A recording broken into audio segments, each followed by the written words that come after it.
Whistler.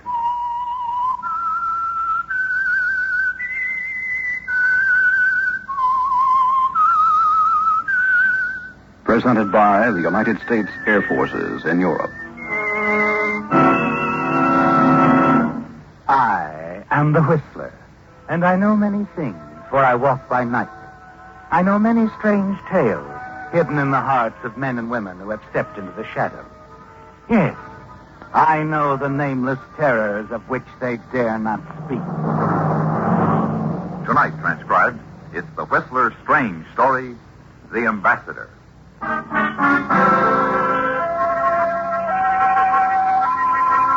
majority of the guests in Mrs. Helena Forsythe's elegant drawing room looked upon the party for what it was, a highly important marker in the Washington social season. Her guest list was virtually a who's who of the government elite, of foreign dignitaries, and the syndicated columnists who recorded their comings and goings. But to Gerald Wells, consular officer in the diplomatic service, it was even more than this.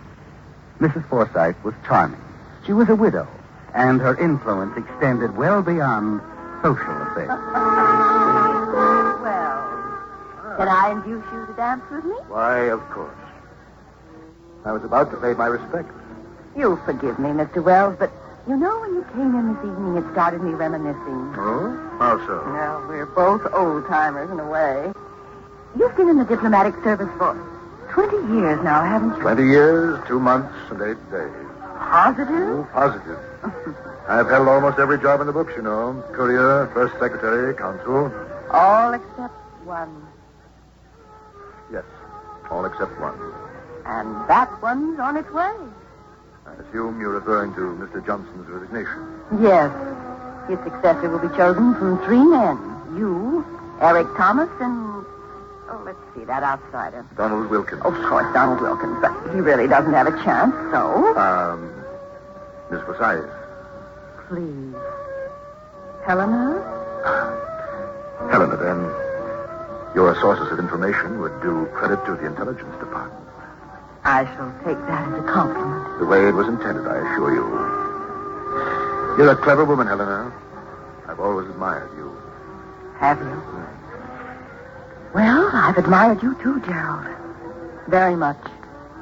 And nothing is more important to me than seeing someone I admire successful. Oh? You must get that appointment. You think I have a chance? It's between you and Eric Thomas. I know it. Poor Wilkins is out of the running, and... I'll be grateful for anything you can do. Well, I'll do what I can. But most of it's up to you, Gerald. You have the seniority. But Thomas, unfortunately, is the fair-haired boy. Look at him over there playing up to Stanton Edwards, the columnist. I'm not too worried about Thomas. What makes you say that? Oh, I don't know. I think I'll have a chat with him later on. Well,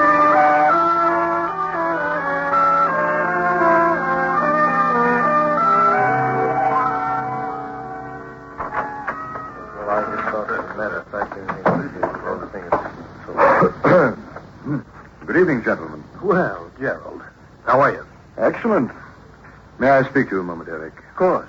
You know Stanton Edwards here? I believe we've met. Hello, Edwards. Weren't you in on that Latin American contest? I am sorry, Edwards. I can't talk to the press until the department issues its report. To be more frank, you won't be sure of what happened there until you read the papers. Come on, Thomas. Good night, Stanton. Pertinent upstart. Oh, forget it, Gerald. What's on your mind? The ambassadorship, of course. Foolish of me to have asked. Frankly, I want that appointment, Eric. I've served the department faithfully for 20 years, and I think I deserve it. So? I gave you your start in the service, Eric. The fair thing for you to do is... Step aside. Yes. I see. Because you once wrote a letter of recommendation for me, I'm supposed to throw my chances at an ambassadorship. I don't think that's unreasonable. Gerald, there are few men in this world I love beyond myself. You are not one of them. It's not only that, Eric. You have a certain degree of brilliance, but you lack maturity, stability. You don't mean maturity and stability. What you mean is your fanatic devotion to little things, decorum and detail. The unimaginative man's substitute for intelligence. You have no right to say that. My family has been in the service for 3 generations. What have you got to offer? Bricklayers? Bricklayers. Mechanics? My good man, if human beings were rated as objectively as horses, any number of bricklayers and bricklayers' sons would be in the Kentucky Derby, and you, Gerald, would be pulling a plow. We're wasting words. Is that your final answer? Yes. I intend to make every effort to get that appointment myself. Very well. Now, suppose we step inside for a scotch and soda. I believe we ought to make an appearance together. You really are of the old school, aren't you, Gerald? Keep up appearances no matter what the cost. No, I don't like scotch. Let's make it an hors d'oeuvre. Our good hostess is serving some of her rare Roquefort cheese. All right. Does that surprise you, Gerald? A bricklayer's son who likes imported Roquefort? Come on, Eric. After you. By the way, Gerald, I've been given a bottle of good scotch. Now that we've become enemies, let me send it around. Oh, don't be silly, Thomas. Not at all. Old diplomatic tradition. Bear gifts only to your enemies. Now the drawing room awaits us. Let us smile.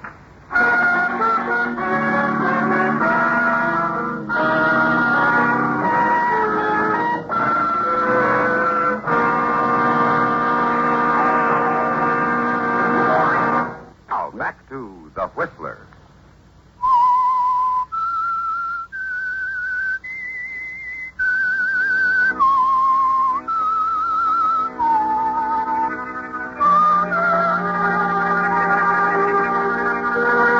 Long after the party's over, you're still raging over the things Eric Thomas said to you. Yes, for the first time in your life, you feel quite capable of killing a man. You're determined now to let nothing stand in the way of that appointment. And then on Thursday, about 10 days before the appointment is to be announced, you discover that Thomas has been working in an even more effective way. Suddenly, you're ordered to San Francisco to speak at a trade conference.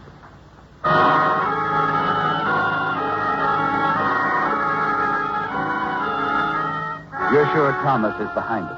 The most crucial week in your career, you'll have to be in San Francisco, leaving Thomas a completely free hand in Washington. That afternoon, when you go downtown to pick up a few things for the trip, you're ready to admit that Thomas has you licked.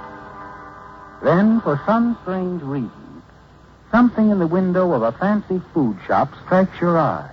A gift package of imported cheeses. You stop for a full minute, thinking. Does that surprise you, Gerald? A bricklayer's son who likes imported Roquefort? You turn, walk across the street, where you see a few shoeshine boys competing for customers. Shine, mister. Shine 'em up, only a dime. Yes, all right, boy. Yes, sir. But before you start, I wonder if you do me a favor. Sure. Here. Take this, and would you mind running over to that shop across the street for me? I want to buy that small box of rare imported cheeses in the window. Yes, Gerald, there is a way to eliminate Eric Thomas and leave the field clear for you to become the next ambassador. Late that night, the eve of your departure for San Francisco, you put the finishing touches on the package. Address it not to Eric Thomas, but to yourself, to Gerald Wells, Grandview Hotel, San Francisco. And in the upper left corner, the return address of a friend of yours in San Francisco, a man named Fred Oliver. It's ready now, Gerald, with enough poison in each of those jars of cheese to kill a dozen men like Eric Thomas.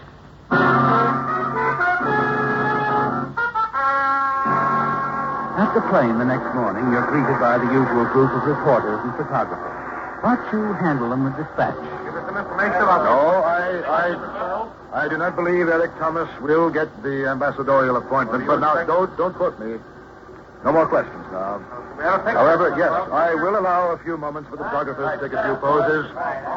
3/4 view, please, and don't catch me in a frown. Thank you, Mr. Wells. Thank you very much, gentlemen. It's time I went aboard.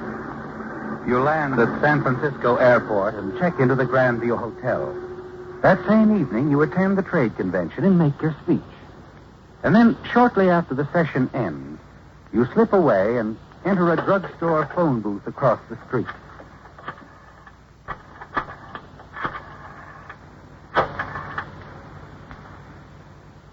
The San Francisco World. City desk, please. Hello. Get this. If Gerald Wells doesn't get out of this town, we're going to blow his room right out of the Grandview Hotel. Never mind who I am. Now we'll see what happens. And you don't have to wait long, do you, Gerald? No. Soon after you arrive back at your hotel, the manager comes up to your room.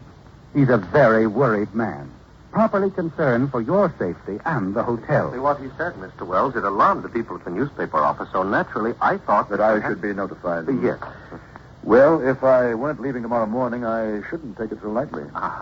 And I do hope, sir, that on your next trip out, you won't let this incident reflect on us, Mr. Wells. Not at all. Thank you. Oh, and I'd like to leave my forwarding address with you. There just might be some mail or something sent to me here. Oh, of course. I'll be glad to handle that myself. Fine. I generally get my mail at my club, the Carlton. Carlton? Yes, Gerald Wells, care of the Carlton Club, Washington, 12. 12? 12, D.C. Well, I'll see that there isn't any delay, Mr. Wells, on anything. It'll be forwarded to you promptly.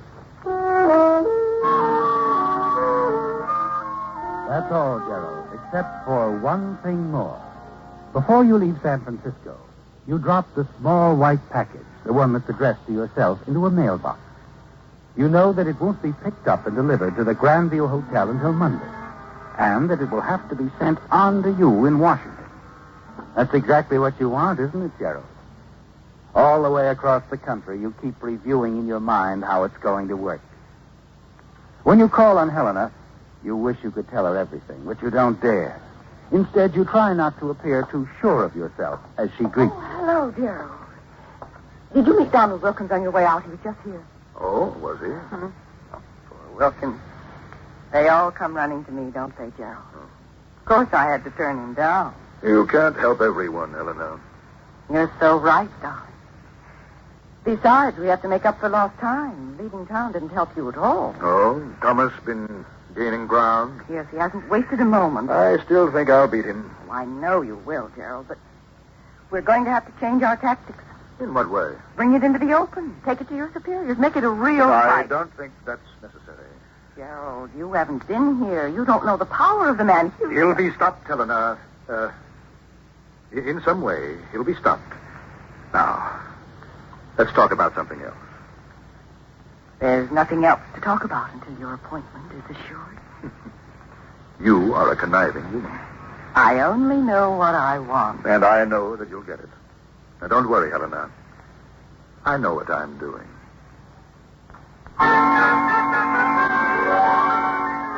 Yes, Gerald, you know what you're doing. And it's all working out.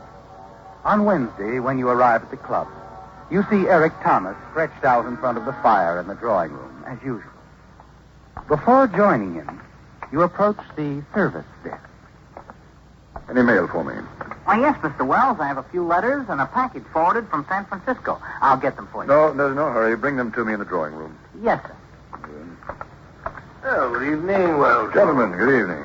How are you? Gerald? Fine. Well, Mr. Gerald Wells, how is my dear friend? Come, friend, draw up a chair before the fire. Yes. Thank you, Eric. I will. Sit down, sit down. Make yourself comfortable. I trust you had a good trip? Excellent.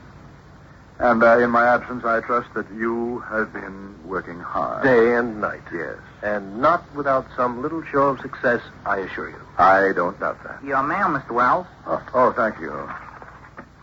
Here you are, son. Thank you, sir. Excuse me a moment, Eric. Anytime. Oh, what's this? Package forwarded all the way from San Francisco. Must have missed me there. What? Fred Oliver sent me a package of imported cheeses. Cheese? To you? Every time I attend these trade conventions, I wind up with a flock of gifts. Oh, tributes to your brilliance. But now, why? Why couldn't it have been cigars again, or even a crate of oranges? Well, I guess this is just something to give the stage. Just a minute, old man. Any Roquefort in there? Oh, that's right. You do like cheese, don't you? Well, let's have a look and see. Yeah. There's a jar of Roquefort. Not a very big one. Well, any amount of imported Roquefort will be gratefully received. Here you are. After all, you did give me some scotch. Ah, Gerald, you are indeed a friend. I'll think of you when I try this later with my tea. Please do, Eric. And, yes, I'd like you to be thinking of me. Well, Gerald, it's complete now. The contents of the little white package have been delivered to the proper party. Only a matter of hours, and the appointment will be yours. The next morning, you sit down for breakfast in the club restaurant. The waiter brings a paper to your table and spreads it out. It's all there, Gerald, just as you expected. And you expect the police, too. A detective lieutenant finds you at your coffee. He fumbles a little at having to ask you questions. Say, Mr. Wells, that some unknown person called your hotel in San Francisco. That's right, Lieutenant. The hotel manager told me about the call. I didn't think too much about it, but now... Well, now you figure he's the one who sent you that poison cheese, huh? Yes. Some way he must have run into the name of a friend of mine and put it down on the return address. And that's why you didn't hesitate to hand the package over to Mr. Thomas. Certainly, neither of us had any way of knowing that it was prepared by some maniac. No, of course not. No. You did a perfectly natural thing, Mr. Wells. Perfectly natural thing. Thank you. I don't think we'll have to trouble you any further.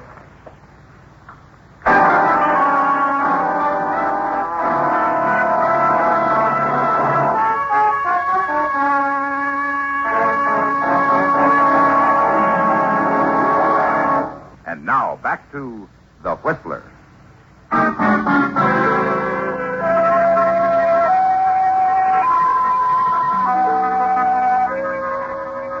Well, Gerald, the late Eric Thomas was right, wasn't it? Bear gifts only to your enemies, he said. And that's exactly what you did. Now, with Thomas out of the way, there is no one standing between you and the appointment. You'll receive it in a few days, just as you promised Helena. The questioning that took place on the morning after Eric's death went as you thought it would. Everything the way you figured it, except for one thing. There is a man standing in your apartment, questioning you the next evening.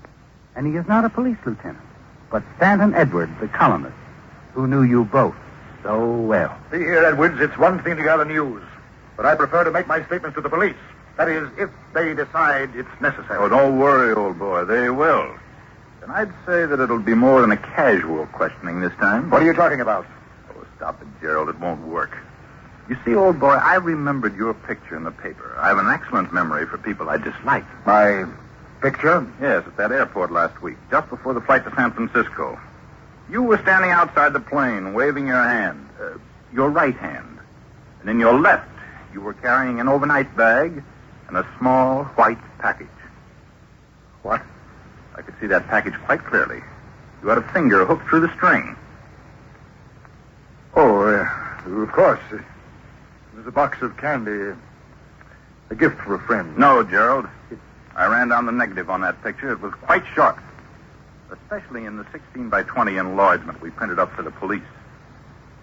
The printing on your gift box came out nice and large and clear. You're lying. No, the printing read to Mr. Gerald Wells, Grandview Hotel, San Francisco, California. You wrapped that package and addressed it before you left Washington. No. No, it's not true. Oh, yes, it is. And the really horrible thing about it, Gerald, is that it was all so unnecessary. We shouldn't have been so gullible about Mrs. Helena Forsythe. Leave Helena out of this. That's too bad you didn't, old boy. You fell right into line for her. Well, what do you mean? It seems a shame to tell you this now, Gerald, but you weren't the only one she worked on. She was driving Thomas, too. That was her little plan. Plan? For what? She wanted to split things up, create two warring camps in the department. You on one side, Thomas on the other. Yes, but why? To make room for her boy, of course. The man she really wanted to see appointed. Donald Wilkins, Gerald, the new ambassador.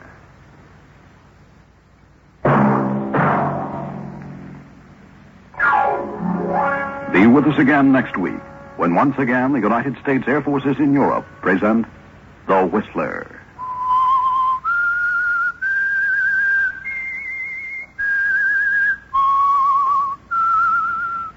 A FM production by Army PFC Ron Johnson. This is Air Force Sergeant Tom Alford speaking.